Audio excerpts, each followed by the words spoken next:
probably the most team sport that I can think of, requiring all the members to be in sync, and it's an endurance sport. Moving as one, the SUNY Albany rowing team prepares for this weekend's Empire State Regatta.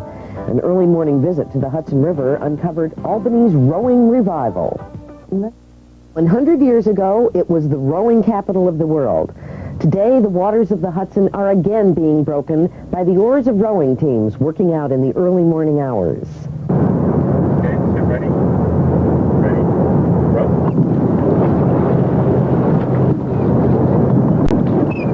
The early morning sun rising over the city of Troy bathes the calm Hudson with a pale light that gently urges the tranquil setting to awaken. The SUNY rowing crews have been up and down the river along the Corning Preserve several times already today, practicing the skills they hope will make them a power to contend with in the future national competitions like the Empire State Regatta, which is held at Albany in early June. The varsity crews are not alone this morning, or any morning for that matter. The resurgence of rowing as a sport and recreation can be measured each day along the banks of the Hudson, as over 100 early birds gather to ply their craft through the water that centuries before saw the world's best rowers practicing to take yet another national championship. The history of the sport in Albany started in the 1860s and produced the greatest racing power of that century, the Mutual Boat Club. By 1890, they had won 9 national championships, 5 more than their next closest competitor. David Hogden is an organizer of the Empire State Regatta, and besides being an avid rower himself, he finds the history to be not only interesting, but entertaining as well.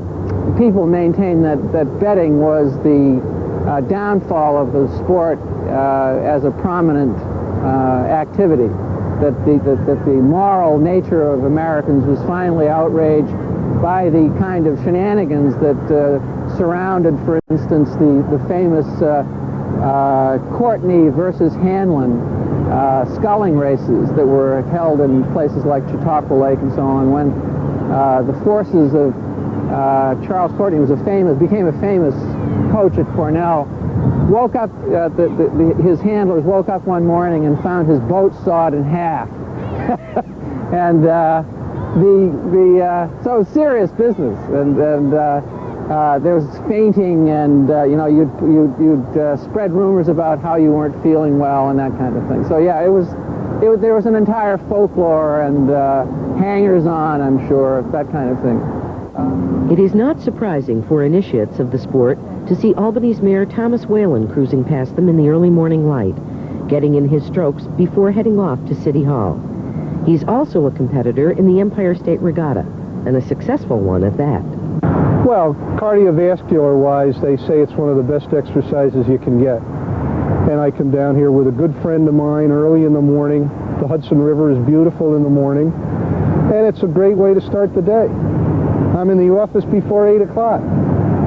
We've raced for 2 years now. We kid around with everybody and say our category is for mayors over 50 of capital cities. That way nobody can beat us. It's been a great opportunity to enjoy the water and to be part of the resurgence of rowing. Back around the turn of the century, between Albany, Poughkeepsie, and Saratoga Lake, this was known as the rowing capital of the world.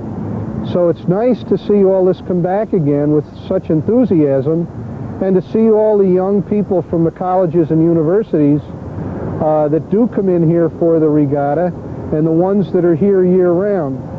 The city built this boat shed 4 years ago, and we're at the stage now where we'll probably have to build another to hold all the additional shells that's become so popular. This area, again 100 years ago, was where the most sophisticated rowing boats maybe not in the world, but certainly in the country, were made. The Elisha Waters Paper Boat Company up in Troy, of course, was where they made boats that were outstanding for their stiffness and buoyancy and so on. This is, mind you, in 1870. So rowing was where it was. I mean, the sliding seat that you perhaps see if you look inside one of these boats was something that Waters up in Troy, making his boats, refused to have in his paper shells. You had to grease the seat of your pants.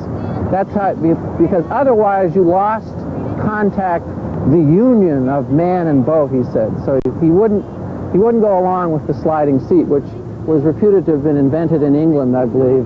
The Empire State Regatta draws teams from around the country, and this year it will feature the National Collegiate Lightweight Championships.